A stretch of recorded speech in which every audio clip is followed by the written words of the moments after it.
Yes, Red Zone TV kwoli webale kubanga okyatugoberera nga bulijjo tujja ne updates wana ate ezikwata ku kibiina ekya National Unity Platform ate ne tubanga tukutusako amawulire ago gotalina kubanga osubwa so kati yonna gy'osinzira okubanga gy'otulabira gy'osinzira okubanga gy'obeera n'ogoberera omukutu ogwa Red Zone TV kyokola kya mutawaana nnyo. Nina amawulire wano genjagala okubanga nkuwa waliwo key figures okuva mu kibiina ekya National Resistance Movement ndoza NRM ekibiina ekiri mu buyinza balayidde key figures bonyamba key figures sigeza bano banene mu kibiina baamaanyi mu kibiina babadde bayina emigaso egy'amaanyi mu kibiina gye bakola ekya NRM era babadde bakoze ky'amaanyi okulaba nga bakuumira Yoweri Kaguta Museveni ne basajja be mu gavumenti eggwanga Uganda. Kati wenjogerera nga bano baweze bano balaalise bano bategeezezza eggwanga nti bagenda kubanga bava mu kibiina ekya NRM badde mu kibiina ekya National Unity Platform. Njagala okubanga nkuwa amannya njagga kuwa ogenda gawulira njagala osoko subscribing era nga sinaba kubanga ngenda mawulire gano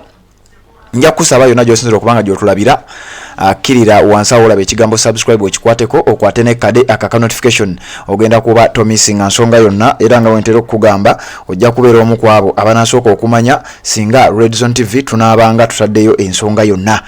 Nja kusaba mu ngeri y'emu genda otuwe ekigalo kubanga gy'okoma okulayikinga nga wentera okugamba information gy'okoma okubeera ng'etambula ate naawe oba oyambyeko information eno okubeera ng'etuuka wala oba wennyini we wandyagadde ebeere ng'etuukira. Nja kusaba ogende mu comment section teekamu obubaka otubulire ensonga w'osinzira okubanga oziraba tubulire ki ky'oyagala tukubaganyeko ebirowoozo oba oyina eggulire lyonna osobola okuyitira mu comment section n'obeera nga ate ogatutuusaako. Red Zone TV kwoli amawulire genjagala okubanga nkuwa essaawa eno yennyini gwakkiririza mu kibiina ekya National Unity Platform mawulire ga ssanyu akkiririza mu kibiina ekya NRM mawulire ga nnaku gwali wakati kati awo njagala obiwulirize buwuliriza nja kusaba oshalinga amawulire gano gabeere nga gatuuka wala kati wulira.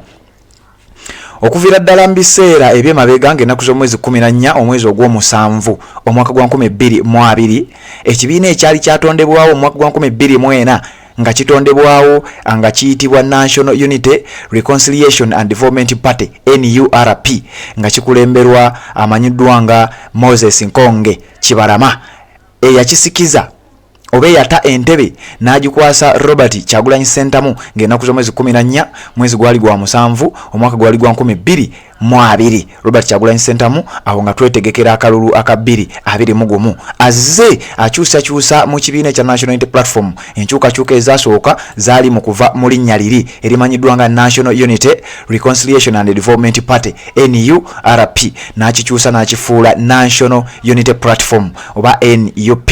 Ekibiina kino azze akiteekamu enkyukakyuka ez'omuggundu okuviira ddala ng'ennaku z'omwezi ezo 14 mwezi gwa musanvu 2022 abantu bangi beegasse ku kibiina ekya National Unity Platform. Abantu bangi bajoyininze Robert Kyagulanyi Ssentamu abamu nga bali ku mutendera gwa bubaka bwa Parliament abalala nga bali ku mutendera gwa bwa kansala abalala nga bali ku mutendera gwa bantu ba bulijjo naffe ffenna bannamawulire bangi abaagazi b'enkyukakyuka nga tebalina we bagwa bangi bazze bateeka ettaffaali lyabwe bazze beeyunga ku kibiina ekya National Unity Platform ne Robert Kyagulanyi Ssentamu yateekako enkyukakyuka endala okuleeta bereeti emyufu okukyusakyusa mu colors red blue ne white okukyusakyusa mu slogan emanyiddwa kati people power our power nga yeeriwo wetwogera olunaku olwaleero. Ekibiina kino Robert Kyagulanyi Ssentamu akyusizza bingi mu bantu abazze bakyegattako omuli n'ababaka ba Parliament n'abantu abalala bonna benzize nkugamba kati njagala okuwa amawulire olunaku olwaleero waliwo enkyukakyuka ennene ezigenda okuba nga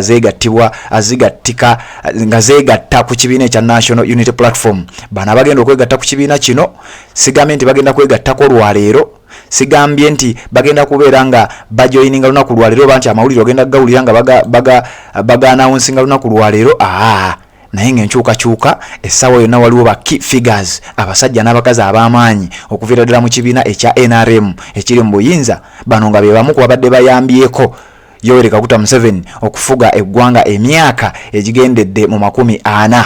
Njagala okutegeeza oluvannyuma lwa Robert Kyagulanyi Ssentamu okubanga yafulumya documentary Bobi Wine the People's President oluvannyuma lw'okubeera nti bannayuganda bazze bamulaba enteekateeka ze tavvoola muntu tavuma muntu ateeka buteesi nteekateeka ze mu kuddiiro gwe n'omuwagira ng'oyagadde oba n'omuwakanya ng'oyagadde. Kati wetwogerera Robert Kyagulanyi Ssentamu jjukira olunaku lwajjo yabadde ku BBC yabadde ku mikutu egy'enjawulo egy'amaanyi okwetoolola ensi yonna.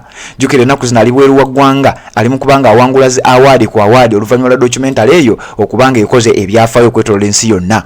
Ng'ennaku z'omwezi 10 bagenda kuba balangirira omuwanguzi wa Oscars Awards nga Robert Kyagulanyi Ssentamu y'omu ku beetabye mu awards zino. Ennaku z'omwezi eziyise ntono nnyo, Robert Kyagulanyi Ssentamu alina award gy'awangudde wamu n'abakungu ab'amaanyi omuli Papa Francis, n'abakungu omuli Hillary Clinton, n'abakungu abalala omuli Ban Ki-moon, nga ne Robert Kyagulanyi Ssentamu mu bantu abana abasinze okulwanirira eddembe ly'obuntu bawangudde awards ezo ekimeddwa nga Cinema for Peace Award. Ndowooza mwabirabye bulungi nnyo ababadde bagoberera omukutu guno ogwa Red Zone TV. Kati bannayuganda bangi ababadde bakyali mu kibiina ekya NRM nga beekazaakaza wetwogerera kirabika nga gaba bugumye bwe batunulira ekitebe ekya National Unity Platform Makerere Kavule bagamba lwaki tetujoyininga abantu bano. Ezimu ku nsonga ze bawadde nga sinaba kubanga mbakuleetera, bagamba omusajja afuze eggwanga emyaka 4 naye okusinziira ku bubonero bwe tulaba kiraga nti omusajja ono alabika si wakubeera nga alekulira wetwogerera, si wakubeera nga stepping down. Omusajja alabika ayagala kukomawo okubeera nga ate avuganya mu kisanja ekirala. Kati bano bo bagamba nti newankubadde alina byakoze, ffe tetugenda kuddamu ate kubeera nga tumuwagira omulundi ogw'okutaano, omulundi ogw'omukaaga n'omulundi paka ye waanakooyera. Kati abakungu bano bamaze okubanga balangirira bino nno bibadde byakyama nsobodde okubanga mbisomola naye nga sijja kuwa mannya gano olw'ensonga gakyali gakyama kubanga abantu banene okujjako ng'abamu banaatya buti ne bakyuka bukyusi, naye nga waliwo enteekateeka ezigenze maaso nga bagamba muzeeyi ono tetuddamu muwagira tugenda kuswala. Muzeeyi ono akozesa eryanyi lingi nnyo okusuppressinga abantu ate nga abasajja bali Robert Kyagulanyi Ssentamu ne ttiimu gyakulembera bakyalina future ku ggwanga lino, bakyali bavubuka, balina ensonga ze bateeka ku mmeeza nga zirabwako. Kati njagala okutegeeza bano nno bagenda kujoyininga ekibiina ekya National Unity Platform era announcements ogenda kuziwulira essaawa yonna okuva kati wano ku Red Zone TV. Olwaleero lunagenda mu byafaayo bw'obanga obadde otugoberera nti we twasookera okuwulira ensonga eno ng'erangirirwa. Nkugambye key figures abamu ku bantu ab'amaanyi NRM bali mu nteekateeka ez'okubeera nga balekulira ekibiina kyabwe, baagala kujoyininga Robert Kyagulanyi Ssentamu, baagala kujoyininga NUP, baagala kujoyininga nkyukakyuka. Kati nno bino obitegeeredde wano era ojja kubimanya bw'onaabanga okyekuumidde ku mukutu guno ogwa Red Zone TV. So kati oba tonaba kubanga osubscribing nja kukusaba kkirira wansi awo olaba ekigambo subscribe kikwateko osubscribinge okwate ne kade aka notification. Mu ngeri y'emu kkiriza nkujjukize ng'ennaku z'omwezi zigenda kuba ennaku z'omwezi 20 omwezi ogwokuna Robert Kyagulanyi Ssentamu mu kye baayise The Return of the Gladiator agenda kuba ate nga ayimbira abantu wali mu ggwanga erya United Kingdom. Agenda kuba nga ate kuba omuziki wali kigambibwa mbu standard zijja kuba pounds 50, ndowooza euro. Gold zijja kuba euros 10, bronze euros 7, then gold table zijja kuba euros 10 mu kye bayise The Return of the Gladiator alongside Nubian Lee. It has been 6 years without performing in Uganda and it has been 10 years without performing in the United Kingdom.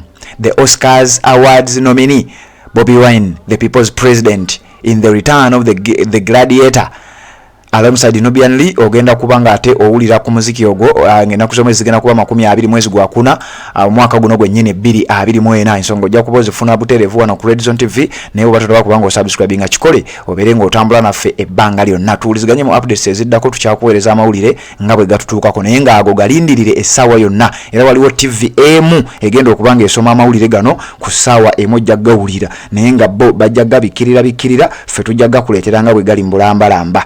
A section of people ab'amaanyi ba key figures bagenda kuva mu kibiina ekya National Resistance Movement bajje mu kibiina ekya National Unity Platform era announcements muzirinde essaawa yonna. Red Zone TV ffe tubisoose tugenda kubeera nga ate tubikulambululira mu maaso awo. Webale kubanga okyatugoberera subscribing ku channel yaffe obeere ng'otambula naffe ebbanga lyonna.